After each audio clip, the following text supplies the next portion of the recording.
কর আইনজীবী নিবন্ধন পরীক্ষায় যারা পাশ করেছেন তারা অনেকেই প্রশ্ন করে থাকেন যে আসলে আমরা স্বঘোষণাপত্রটি কিভাবে লিখব। স্বঘোষণাপত্রটি আপনারা নাম লিখবেন, আপনাদের জাতীয় পত্রের নাম্বারটি লিখবেন, পিতার নাম, মাতার নাম, বর্তমান ঠিকানা, স্থায়ী ঠিকানা, এগুলো আপনারা যথাযথভাবে উল্লেখ করবেন কিংবা আপনাদের এনআইডি অনুসারে আপনারা এটা আপনাদের তথ্যগুলো দিবেন।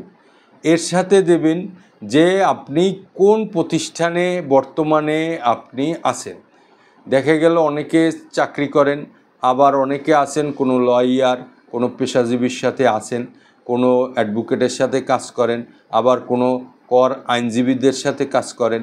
এরকমেরও আপনারা যারা আছেন তারা অবশ্যই তাদের কর্মস্থলের আপনি এখন বর্তমানে কোন পদে আছেন, যে XYZ কোম্পানিতে আপনি চাকরি করেন, এই পদটি আপনার বর্তমানে ম্যানেজার কিংবা এক্সিকিউটিভ হিসাবে কর্মরত আছি, এবং যে সিএটে আপনারা যারা লয়ার কিংবা ব্যারিস্টার কিংবা আইনজীবীদের সাথে আছেন তাদের ক্ষেত্রে তারা অমুক অ্যাসোসিয়েট, যে XYZ অ্যাসোসিয়েটে আমি সহকারী হিসাবে কর্মরত আছি।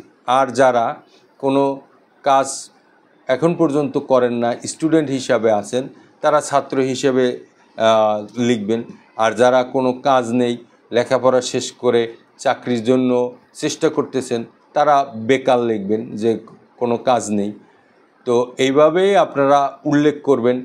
এরপরে আপনারা আরও একটি উল্লেখ করবেন যে আপনারা যে কোনো আদালত কর্তৃক দণ্ডিত নই কিংবা শাস্তিপ্রাপ্ত নই, এটি আপনারা লিখবেন। আবার যদি আপনাদের কোনো মামলা থেকে থাকে তাহলে মামলার নাম্বার উল্লেখ করবেন, তো কি লাস্ট স্ট্যাটাসটা কি আছে সেটাও আপনারা অবশ্যই উল্লেখ করবেন। বিচারাধীন থাকলে বিচারাধীন লিখবেন, মামলার স্টেজ কি আছে সেটি আপনি লিখবেন।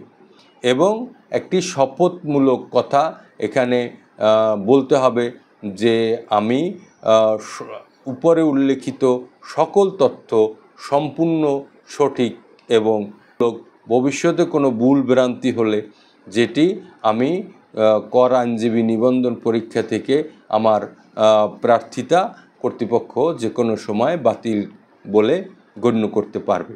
এর সাথে আপনারা যেটি দিবেন, এই স্বঘোষণাপত্রে স্বাক্ষর, নাম এবং আপনার কর আইনজীবী হিসাবে যে রোল নাম্বারটি রয়েছে এইটি এবং তারিখ দিয়ে আপনারা সিগনেচার করবেন।